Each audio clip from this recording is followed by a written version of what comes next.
Ya, kami menyatakan kembali duka cita kita yang mendalam untuk dua pendaki senior, temannya Mbak Laksmi, salah satunya ini Mama Lili, Mama Pendaki, begitu akun Instagramnya.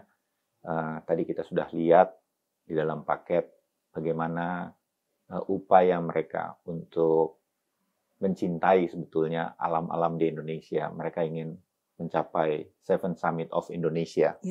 Dan mereka mencapai keabadian di sana. Kita doakan yang terbaik. Tapi dari peristiwa ini Mbak Laksmi, Mbak Laksmi mengirimkan surat terbuka kepada Kementerian Pariwisata dan Ekonomi Kreatif. Saya udah baca suratnya. Nanti pemirsa Singkat Berita juga boleh membaca. Kita akan tampilkan secara lengkap di Singkat Berita surat dari Mbak Laksmi ini. Saya sih menangkap Mbak Laksmi menangkap concern dari peristiwa yang merenggut dua nyawa dari pendaki, dari almarhumah ya, dua almarhumah ini. Kenapa sampai kemudian menulis cukup panjang itu, Mbak Laksmi? Concernnya apa? Iya, pertama ya saya mengenal secara pribadi Mama Pendaki, meskipun korban yang kedua, Dr. Elsa, saya tidak mengenal sama sekali, tapi kami sama-sama orang Malang gitu ya, dan melihat persahabatan mereka gitu ya dari IG itu sangat mengharukan sekali gitu ya, dan cita-cita Mama untuk mencapai Seven Summit sudah tercapai, tapi harus dengan harganya itu harus dibayar dengan nyawa. Itu saya sangat menyayangkan sekali gitu ya. Ada di dalam hati saya gitu yang tidak terima gitu ya. Mengapa ini harus terjadi? Memang semua kematian itu adalah takdir ya, usia adalah milik Tuhan, kita tidak bisa kontrol. Tetapi tetap kita sebagai manusia yang masih hidup perlu melakukan evaluasi, perlu menganalisa lagi apa yang sebenarnya yang terjadi sehingga tidak terjadi di kemudian hari. Sehingga ada perbaikan-perbaikan dalam standar keselamatan di gunung, sehingga tidak perlulah terjadi tragedi yang menyedihkan ini. Itu sih motivasi saya untuk menulis surat itu, Mas Bayu. Almarhumah Mbak Lili juga sempat mengajak sebetulnya ya? Iya. Benar ya? Iya, benar. Mbak Laksmi untuk ikut dalam pendakian kali ini? Iya. Jadi waktu itu Mama kan latihan terus ya. Usianya memang mendekati 60. Ini sekalian bagi teman-teman yang kemudian banyak komentar, usia 60 kok masih naik gunung. Nah, gitu itu dia. Saya mau memberikan pembelaan kepada Mama. Karena usia saya sendiri 56 dan saya masih mendaki gunung, saya masih aktif diving, masih segala macam. Saya tahu banget itu. Dan Mama Pendaki ini gitu selalu ready to hike gitu. Karena anytime dia kalau nggak mendaki gunung, dia pasti ada di gym, dia pasti lagi olahraga, pengalamannya sudah banyak, dia sendiri itu bertanggung jawab kepada dirinya dengan hobinya itu dia komit gitu, sehingga dia melakukan olahraga, training selalu ya, angkat beban selalu. Dan dia mungkin lebih fit dari banyak orang yang umurnya lebih muda gitu, dari dia gitu. Ya, jadi kita di Instagramnya Mama Lili melewati anak-anak muda ngeledek, kok pada istirahat ini masih landai.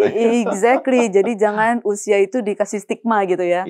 Dikasih stigma usia udah tua ngapain sih gitu naik-naik gunung gitu kan, mestinya udah main sama cucu kayak gitu. Janganlah kasih stigma kepada usia, itu termasuk dalam diskriminasi umur ya. Nggak boleh gitu ya. Nah, jadi kita kembali ke concernnya Mbak Laksmi ya. Apa yang Mbak Laksmi lihat dari kepergian seorang sahabat nih, Mama Lili dan juga Mbak Elsa almarhumah, ketika mereka naik di gunung, ini kita sering dengar Puncak Kartens piramid ya di Papua. Ini memang gunung yang sangat terkenal bukan hanya di Indonesia. Biar kalian tahu ya, teman-teman yang mungkin nggak hobi naik gunung, ini tuh Seven Summit-nya dunia. Dan banyak pendaki pasti ingin mau ke sini, memuncak di Puncak Kartens ini. Apa yang bikin gregetan tadi? Iya, jadi gini ya, seperti tadi Bayu katakan ya, Seven Summit ini itu adalah aset Indonesia ya. Aset Indonesia kenapa? Karena dia masuk di dalam jajaran Seven Summit dunia. Iya. Dan itu untuk pendaki-pendaki tingkat dunia yang top, itu udah masuk di dalam daftarnya, di dalam bucket listnya gitu loh. Pendaki-pendaki Everest, Vincent Massif, Denali, Kilimanjaro, Elbrus, itu semua Aconcagua, itu semua pasti di dalam daftarnya ada Cartens Pyramid di situ gitu ya. Tapi Cartens Pyramid ini tidak menunjukkan kelasnya di level gunung-gunung elit dunia itu dalam arti standar safety-nya. Standar safety-nya itu nggak ada ya, selain juga kesulitan di dalam proses perizinan. Itu satu hal yang nanti mungkin kita bahas. Mungkin sekarang kita bahas satu-satu tentang standar safety di Cartens itu sendiri ya. Satu tentang weather ya. Weather ini kan amat sangat krusial, berpengaruh banget di dalam summit, ya, kesuksesan atau kegagalan summit itu dari weather-nya. Weather forecast-nya itu ya kalau misalkan di gunung-gunung elit dunia ya, say for example saya beberapa kali gitu ya jalan di sirkuitnya Mont Blanc ya di Prancis Gunung Alps ya. Itu tuh di setiap titik pendakian ada screen. Screen-nya itu tuh dengan CCTV yang menunjukkan puncak Mont Blanc. Ada apa di puncak Mont Blanc? Di setiap ada titik, awan, di setiap titik opening route ya. Opening ya route kan ada tuh kalau via naik apa? Gunung Gede misalnya ada masuk lewat sini, ada masuk lewat Gunung Putri, ada masuk lewat Cibodas gitu ya. Nah, kalau ini juga di Mont Blanc ada masuk lewat mana? Nah, di setiap titik posnya itu pos pembuka ada screen. Screen-nya itu ada menggambarkan CCTV yang ada di puncak. Jadi kita bisa ngelihat. Ya kita bisa lihat kondisi puncak ya, live tuh ya. Live gitu ya, lagi berawan, lagi cerah, ada matahari, ada banyak orang apa enggak, itu kelihatan. Selain dari CCTV itu, ada juga statistik di bawahnya.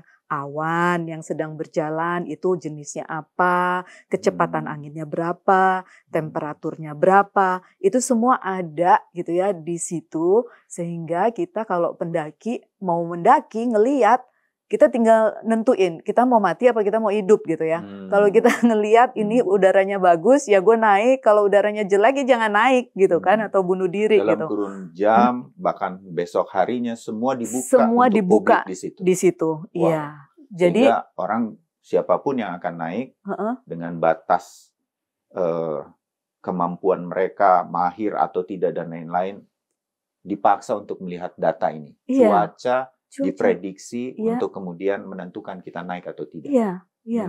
Dan prediksi cuaca sampai 1 hari ke depan, 2 hari ke depan, 3 hari ke depan, jenis awannya segala macam kan sudah bisa diprediksi dengan berbagai ramalan cuaca yang ada ya. Contoh klasiknya waktu pendakian K2, pendakian gunung tertinggi di Pakistan K2 yang tim Nepal itu bisa sampai ke puncak, itu kan tim Nepalnya bersatu antara timnya Nimsdai dengan timnya Mingmaji gitu ya. Mereka saling bersatu. Mereka bersaing nih kan. Sebenarnya kompetitor gitu, tapi mereka bersatu terus saling mencocokkan ramalan cuaca masing-masing. Ramalan cuaca lo apa, ramalan cuaca gue apa gitu, sampai ada 3 yang dibandingkan, mereka analisa, akhirnya mereka menentukan kayaknya window yang pas untuk kita naik itu pas yang tanggal ini nih jam segini. Kita mesti naik gitu. Dan akhirnya itu tepat bener. Mereka naik dan mereka berhasil, mereka menjadi tim pertama yang bisa mendaki K2 di musim dingin gitu. Kompetisi satu hal, tetapi safety first. Mereka mencocokkan data. Datanya cross check satu sama lain, bekerja sama untuk menuju summit dan kembali lagi dengan selamat. Itu kapan? Waktu itu sangat menentukan kesuksesan. Di lain pihak di saat yang sama, periode yang sama, kalau masih ingat ada John Snorri, pendaki dari Islandia yang ditemani guide yang gak kaleng-kaleng juga, Ali Satpara dari Pakistan, guide lokal, ditemani. Ramalan cuaca dan analisa mereka kurang tepat gitu ya, sehingga mereka hilang sampai berbulan-bulan, ada ekspedisi untuk pencarian mereka, dan ketika mereka diketemukan, mereka tidak jatuh seperti yang diperkirakan orang, mungkin mereka jatuh ke krevas atau apa, ini tidak. tetapi mereka ditemukan dalam kondisi berdiri, tidak tertelungkup, tidak apa, tapi beku karena diserang dengan angin beku. Artinya penentuan jendela kita naik itu sangat menentukan ya. Yang satu berhasil, yang satu tidak gitu. Jadi pada ada saat yang sama. Badai, salju pasti karena di puncak gunung yang tinggi begitu yang bisa membuat sapuan badai itu. Badai dingin yang membekukan kita. Walaupun memaksa bergerak, dia beku seketika. Bisa sampai kayak begitu, itu di K2 yang sangat terkenal. Sangat maksud tinggi. Saya tapi pembelajaran dari situ adalah jangan main-main dengan weather. Ya. Dari peristiwa Kartens yang baru-baru ini, kronologi yang saya baca, kalau boleh, Mbak Laksmi lebih sering naik gunung dibanding saya. Para pendaki yang terbagi dalam beberapa kelompok dan dibawa oleh beberapa operator atau pemandu, ini bergerak seperti bersama-sama pada hari tertentu, jam tertentu. Mungkin mereka sempat juga ngobrol atau berkomunikasi, dugaan saya, untuk kemudian naik ke summit. Semua nyampe di summit. Sebenarnya kan semua sampai di summit. Di titik inilah, kalau boleh saya mendengar cerita Mbak Laksmi, ada perkiraan yang kurang tepat untuk jendela atau window summit dan kembali ke base camp? Enggak, menurut saya begini. Di gunung-gunung yang tinggi itu semuanya ada turnaround time.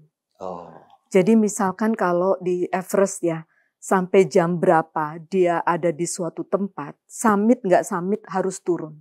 Karena setelah itu pasti biasanya akan turun hujan atau badai. Jadi ada semacam rutinitas bahwa pada jam sekian sampai jam sekian itu harus akan turun. Terjadi cuaca baik, cuaca buruk. Baik.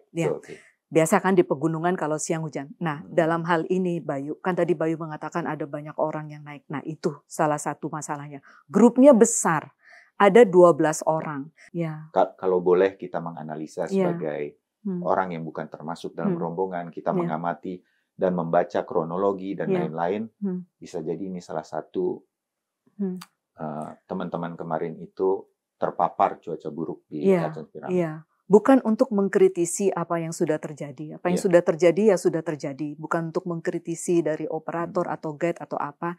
Cuman kita kan tetap harus melakukan analisa dan evaluasi mengapa ini terjadi gitu ya. Satu, tadi cuaca. Dua, grupnya besar. 3, pace-nya lamban sehingga melanggar turnaround time-nya. Terus keempat adalah kemungkinan AMS. Karena pendaki-pendaki yang pergi ke Kartens Piramid itu pastikan naik helikopter. AMS adalah acute mountain sickness. Acute mountain sickness. Yang bisa kita dapatkan kalau kita kan di ketinggian tertentu itu level oksigennya tipis. Kita harus tubuh manusia itu harus beradaptasi. Tapi adaptasinya nggak bisa cepet, nggak bisa naik helikopter terus langsung beradaptasi jegreng, bukan Superman gitu kan. Kita harus pelan-pelan jalan di gunung sebenarnya idealnya supaya tubuh kita itu mempunyai waktu untuk adaptasi. Saya sendiri pernah terkena AMS, saya sampai kena pulmonary edema waktu di Kilimanjaro gitu ya. Jadi saya mengalami banget gitu AMS itu tidak menyenangkan ya karena kita pusing gitu ya segala macam. Nah, jadi ada juga momok dari para pendaki Kartens itu adalah karena diterbangkan langsung ke 4.200 dia terkena AMS gitu. Nah, satu-satu di titik ini ya Mbak Laksmi. Tapi saya mendengar banyak sekali pendakian ke Kartens Piramid memang naik helikopter ini. Saya jarang tuh dengar yang mendaki dari bawah ke atas. Wah itu, kenapa? Ada masalah ke security politik lah. Kalau lewat bawah kan ada kemungkinan boleh disebut nggak apa-apa lah ya. Kalaupun pemirsa singkat berita juga mengerti maksudnya situasi keamanan di Papua. Iya. Tetapi sebetulnya mendaki pelan-pelan itu adalah aman. Itu yang terideal, mendaki pelan-pelan dari bawah. Kita duga pemandangannya juga sebetulnya bagus. Bagus sekali dari bawah, ada sungai, ada lembah, nggak bisa dinikmati, jadi harus naik helikopter. Padahal Kartens itu kan aset dunia sekali lagi ya. Aset dunia yang semua pendaki itu kepengen ke situ. Tapi ada faktor keamanan untuk mendaki perlahan. Indah pemandangannya, nggak bisa dinikmati, tapi harus naik helikopter dan merisikokan kena AMS. Ya, coba Saya bayangkan. pengen bold ini supaya ini menjadi perhatian dari pemerintah kan. Oke, saya keamanan kembali ke tuh. soal Security keamanan. gimana tuh harus dijamin. Sementara dengan helikopter tiba-tiba di ketinggian 4.000, inilah yang membuka kemungkinan terkena AMS itu. Semuanya. Apakah mereka sewaktu naik itu diperiksa ada gejala AMS atau tidak gitu. Saya curiga pada naik dalam kondisi AMS tuh. Si Harus Indira diperiksa, kan kena pulmonary edema kan. Harus diperiksa itu kan nggak hanya sekedar ditanya. Gitu. Kalau ditanya dia bisa bohong nih. Padahal dia udah pusing sedikit. Tapi yang bisa bertambah parah. Betul. Tapi harus diperiksa oleh tim medis. Nadinya gitu. Berapa, denyut nadinya, jantungnya, semuanya kan harus diperiksa ya. Apakah begitu cukup? Ada tanda-tanda itu, dia harus turun, stay atau seperti apa, itu adalah keputusan dari tim yang membawa ini. Sebenarnya karena saya punya pengalaman AMS di Kilimanjaro ya. Jadi saya kan pergi ke klinik high altitude sickness ya. Di situ saya ada dokternya. Jadi dokter itulah yang menjelaskan kepada saya AMS itu gimana, bagaimana cara menghindarinya, dan apa yang harus dilakukan kalau sudah kena gitu. Sebenarnya kalau misalkan kita kena AMS ya, sebenarnya mudah banget turun ke bawah 500 meter, tidur di situ, buka tenda dan tidur. 500 meter di bawah itu dalam kurun waktu 24 jam. Besoknya udah sembuh. Kembali naik lagi. Gitu jadinya sebenarnya kalau misalkan teridentifikasi pendaki gitu ya. Jadi nggak mengharuskan bahwa ekspedisinya gagal karena semuanya kena AMS kita pulang ke rumah. Kagak. Kalau pendakinya kena AMS itu ternyata hanya suruh pendakinya turun ke bawah 500 meter. Kasih tenda di sana, kasih dia kesempatan tidur, kasih dia aklimatisasi, naik lagi, jalan lagi. Tapi operatornya jadi harus siap menambah logistik, ya kan? Karena nambah semalam tuh untuk supaya mereka semua itu terbebas dari AMS-nya gitu. Sebenarnya ada prosedur-prosedur yang kalau kita memahami gitu ya, memahami gunung tinggi itu seperti apa. Nah itu dia, makanya salah satu dari usulan saya kepada Ibu Menteri adalah untuk memberikan training tambahan kepada guide-guide kita. Yang sekarang nih saya sangat memuji ya inisiatif dari APGI, Asosiasi Pemandu Gunung Indonesia. Ini asosiasi nasional ya? Ya, asosiasi nasional yang dia mentraining guide-guide-nya, terus kemudian sertifikasinya diberikan oleh BSN gitu ya, untuk bagaimana menjadi pemandu gunung yang baik. Tapi kan kelasnya masih nasional nih. Sementara kalau misalkan gunungnya itu adalah tingkat internasional Seven Summit dunia, kayak Everest, kayak yang lain-lain yang Seven Summit dunia yang saya sebut tadi gitu ya, itu kan guide-guide-nya udah tersertifikasi IFMGA, International Federation of Mountain Guide Association. Jadi mereka udah terbiasa dilatih skills-nya bagaimana merescue di gunung yang es gitu, yang gunung yang ketinggiannya 5.000 ke atas gitu. Mereka udah terbiasa bagaimana sih guiding di tingkat yang gunung yang tingkat kesulitannya seperti itu gitu. So Mbak Laksmi, operator atau pemandu kita di bawah APGI sudah ada yang tersertifikasi internasional itu belum? Nah itu saya tidak tahu. Apakah sudah ada yang tersertifikasi IFMGA atau enggak? Karena seharusnya ada guide lokal yang mampu menembus sertifikasi internasional itu untuk kemudian memandu di Kartens Pyramid. Karena semua gunung-gunung itu kan yang jagonya adalah Sherpa, bahkan sampai pemandunya lokal kan. Karena mereka mengenal betul medan tersebut. Iya, kalau di Nepal ya, itu kan mereka ada suku bangsa Sherpa itu kan jadi perhatian menjadi bagi kita semua. Iya, jadi tingkatkan skillnya. Jadi upskilling itu penting. APGI sudah bagus. Tapi perlu lagi kan kita yang namanya skill itu tetap di upskilling gitu ya, untuk di training menjadi pemandu dengan standar internasional supaya bisa memandu akhirnya orang-orang pendaki-pendaki asing yang kesini gitu, karena standar guide kita itu sudah internasional. Bayangkan baik kalau pernah ngelihat nggak fotonya Nimsda yang di Everest ada antrian Pergi ke Everest aja antri panjang untuk naik ke puncaknya itu. Itu yang naik itu kan 3.000-an orang setahun ya di Everest. Nah, kalau mereka semua kepingin Seven Summit, orang-orang itu kan bakalan kepingin di bucket listnya ada Cartons Pyramid. Tapi Cartons Pyramid yang naik sekarang berapa? Paling 200 orang yang naik di Cartons Pyramid. Karena satu tadi perizinannya susah ya, kalau alasan keamanan politik ditutup cukup lama kan kemarin gitu. Terus udah gitu keamanannya juga seadanya kayak begitu. Jadi belum memberikan daya tarik bagi pendaki-pendaki Seven Summit dunia itu karena tadi masih ragu, mahal lagi biayanya, security-nya gimana, safety-nya gimana gitu ya. Nah, kalau misalkan kita bisa memperbaiki itu semua, 3.000 orang kita bisa tarik ke sini. Itu kan sebuah potensi wisata alam yang bukan main. Bisa memberikan dampak ekonomi lokal di Papua seperti apa gitu loh. Bukan hanya tambang gitu loh yang memberikan dampak ekonomi lokal di Papua, tapi juga dari gunungnya untuk pariwisata. Ya kan? Ya, saya kembali kepada peristiwa. Sedikit mohon maaf. Ketika kedua pendaki kita almarhumah berada di base camp, mereka hanya bisa berlindung di sebuah tenda. Begitu kronologi yang saya baca. Dan harus berlindung dari badai salju selama 1 malam penuh. Pasti ini kan kurang sekali begitu. Sementara katanya, ini saya konfirmasi ke Mbak Laksmi, di beberapa base camp krusial kalau di gunung-gunung yang sudah menjadi tujuan wisata para pendaki ingin mencapainya, shelternya memadai. Artinya ada shelter yang bukan tenda, mereka bisa berlindung di situ, peralatan medis cukup, bahkan ada tim medis.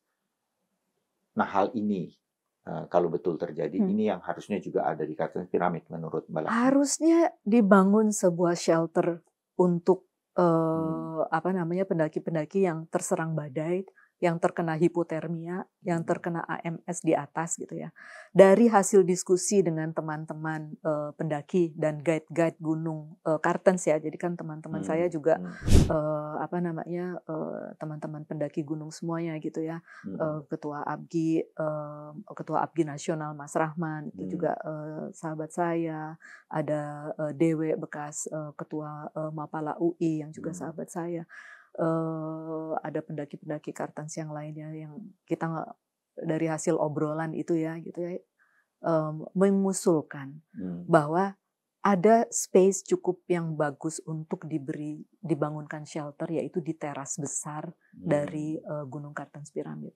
Kalau seandainya saja di situ ada shelter gitu ya, maka kemarin itu mereka semua yang terkena hipotermia dan AMS itu bisa masuk ke shelter itu untuk berlindung gitu ya. Mungkin mereka akan bisa terselamatkan. Paling tidak rescue atau tim rescue bisa membawa ke titik tertentu untuk safety first begitu kan.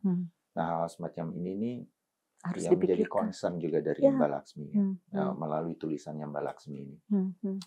Saya jadi berpikiran begini, janganlah jauh-jauh ke Cartons Pyramid.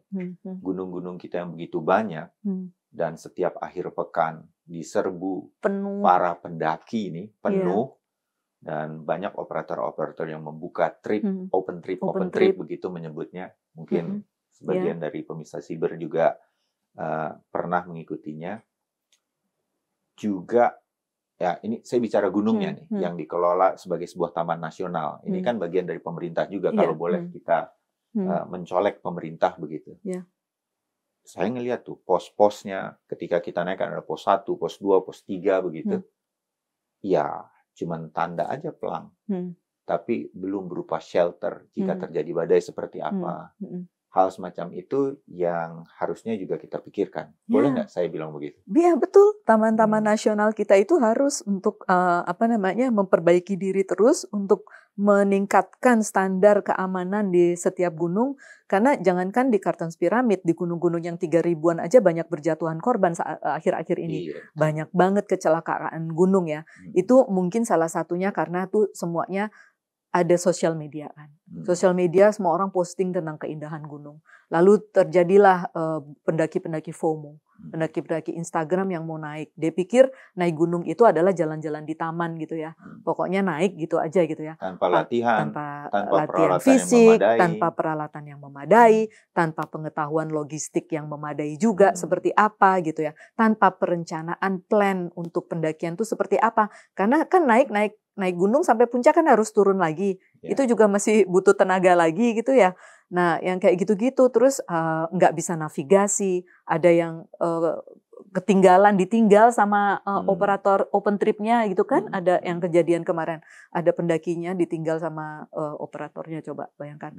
Terus dia nggak tahu kemana karena dia nggak tahu navigasi segala macam. Jadi keamanan dan keselamatan gunung ini adalah tugas kita semua. Tugas dari si pendaki itu sendiri untuk melakukan upskilling dirinya. Bahwa gunung itu bukanlah taman bermain di belakang rumah nenek gitu. Yeah.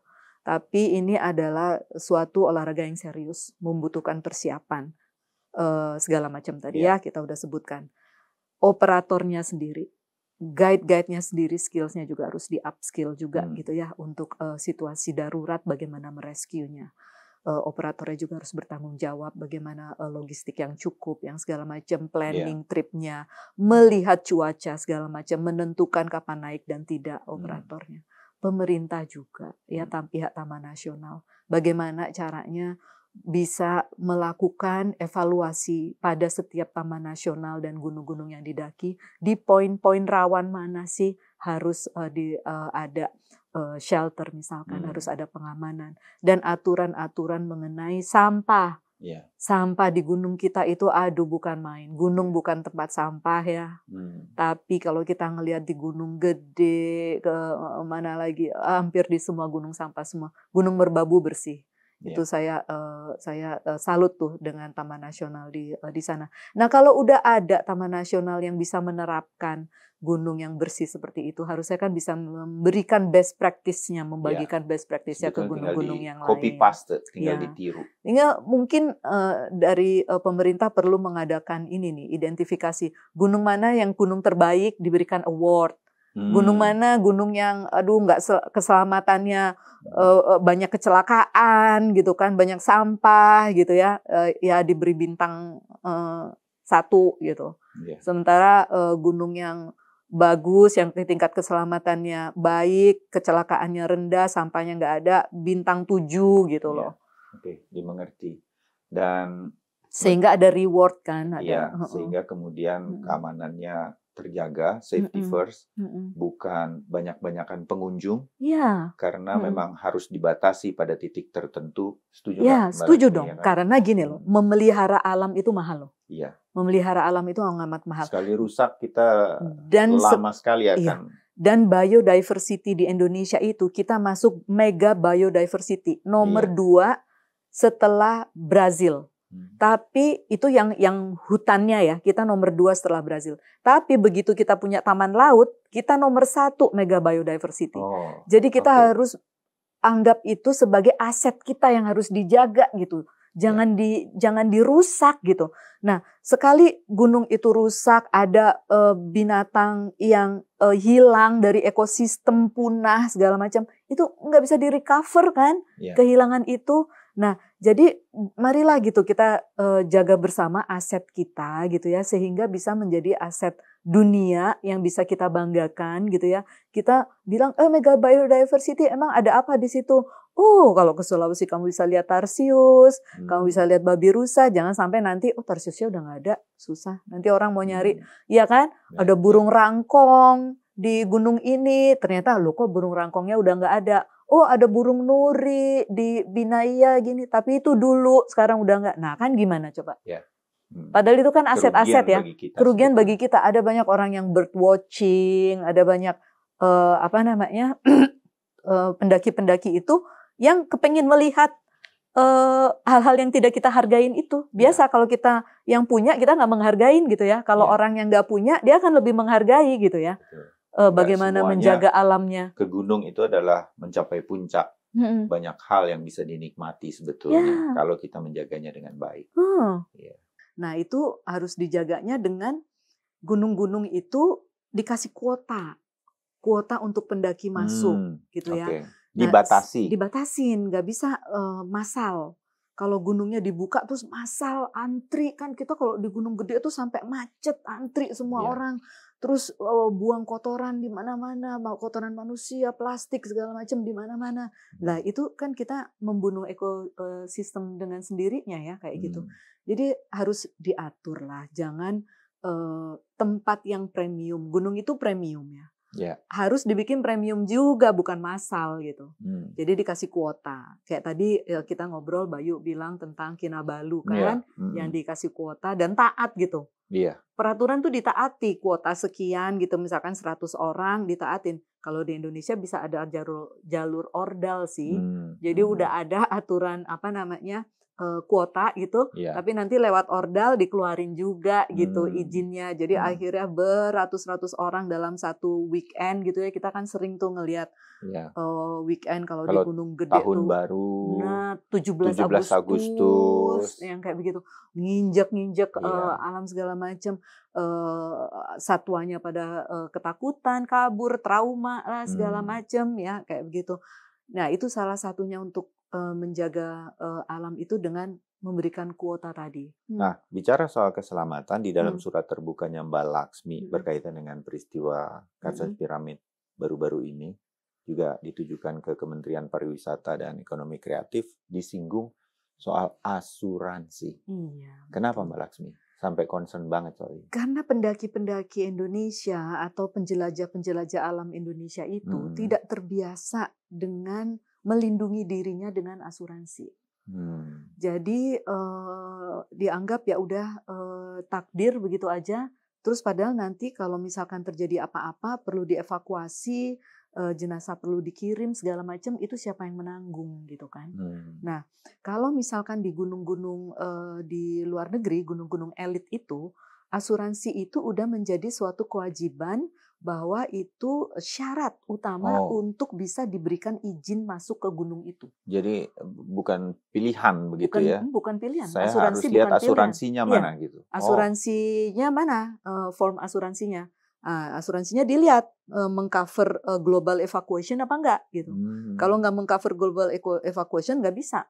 Harus asuransi yang mencakup global evacuation baru dimasukkan ke dalam seluruh form yang dimintakan izin ke otoritas untuk bisa masuk ke kawasan itu. Gitu. Jadi itu penting banget untuk melindungi diri kita ya. Itu penting banget dalam opsi dalam ini keselamatan diri kita sendiri. Saya waktu ke Kilimanjaro kan kena AMS tuh, kena pulmonary edema yang pertama, pendakian yang pertama. Tapi saya punya asuransi yang dengan global coverage itu. Dijemput sama helikopter saya, dijemput sama helikopter di punggung gunung itu, diantar ke klinik high altitude sickness. Di situ saya dirawat, diinfus, di ronsen segala macam gitu ya, sama dokternya sampai sembuh kembali 2 hari di rawat inap, semuanya di cover 100% sama asuransi. Itulah asuransi pentingnya Itulah ya. Karena kita nggak pernah tahu apa yang akan terjadi dalam diri kita. petualangan kita. Penting kan? Untuk keselamatan kita kan. Karena ada yang mengcover. Nah, sepanjang yang Mbak Laksmi tahu, karena kan saya mau menyebut nih, apakah operator open trip, travel adventure, agency yang sekarang banyak muncul, teman-teman kita semua ini menerapkan seperti itu nggak? Setahu saya tidak ya, Bay. Atau kalaupun iya, saya itu naik pilihan. Gunung-gunung di Indonesia itu pilihan masing-masing. Gitu ya. Mau pakai asuransi atau tidak, gitu ya. Mungkin ada baiknya harus pakai ya. Iya. Untuk keselamatan diri kita sendiri ya. Cuman tapi kan karena gunung di Indonesia ini hanya si Kartens Pyramid nih, yang ketinggiannya 4.000 dan ekstrim ya. Tapi kalau yang di gunung-gunung 3.000-an gitu ya, Bay, desa terdekatnya aja udah di ketinggian 2.000, Bay. Jadi kalau dievakuasi ke desa terdekat itu gampang, banyak orang yang mau ngangkut ditandu lah gitu. Akhirnya nggak terbiasa orang melihat bahwa asuransi itu sebuah hal yang penting gitu di dalam evakuasi dengan cepat untuk keselamatan dirinya, dibawa ke rumah sakit dengan cepat gitu ya. Karena kayak begitu kondisinya. Tapi begitu kita ngelihat kasus ada di kartens, baru kita semua kan sekarang jadi melek ya. Kita jadi lalu menganalisa apa aja yang perlu kita siapkan gitu untuk keselamatan kita kalau kita mau mendaki gunung yang lebih ekstrim. Iya, oke. Jadi ini memang masih benang kusut yang harus kita urai satu persatu. Kalau naik gunung di ketinggian 3.000 saja kemudian harus pakai asuransi, kenapa? Harus dilengkapi infrastrukturnya, tim penyelamatnya, semua sudah mumpuni. Itulah yang kita beli dalam tanda kutip dengan asuransi. Iya. Pernah ke ini nggak? Apa tuh namanya Lembah Purba?